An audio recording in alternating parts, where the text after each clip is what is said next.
જિલ્લાના મારુતિનંદન હનુમાનજી મંદિર ખાતે ઉજવણી કરવામાં આવી। આજે શનિવારના દિવસ છે અને સાથે જ હનુમાન જયંતીનો સંયોગ છે, ત્યારે માલપુર રોડના મારુતિનંદન હનુમાનજી મંદિર ખાતે હવન રાખે તેમાં ઘણા પરિવારે ભાગ લીધો। મંદિરના ઉત્સાહી શાસ્ત્રીજી જયેશભાઈ ઉપાધ્યાય અને ભક્તોએ ખૂબ જ સુંદર રીતે મંદિરને રોશનીથી સજાવ્યું। દાદાની પ્રતિમા ખરેખર અલૌકિક છે। છેલ્લા 20 વર્ષ પહેલાથી જયેશભાઈ ઉપાધ્યાયે મંદિરના વિકાસ માટે ખૂબ સેવા આપી છે। હાલ દર શનિવારે સદાવ્રત ચાલે છે, તેમ ઘણા ગરીબ બાળકો પણ લાભ લે છે। આજે પૂજાપાઠ શાસ્ત્રી શ્રી જયેશભાઈ ઉપાધ્યાયે કરાવી। ચોતરફ મંત્રોના નાદથી વાતાવરણ ખૂબ ભક્તિમય બન્યું હતું। વિવિધ દાતાઓની સહાયથી સાંજે ભોજન પ્રસાદીનું આયોજનમાં ઘણા લોકોએ પ્રસાદી લીધી।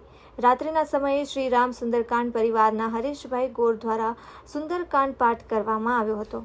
હનુમાન જયંતી પર જિલ્લાના ઘણા હનુમાનજી મંદિર ખાતે ઉજવણી કરવામાં આવી હતી।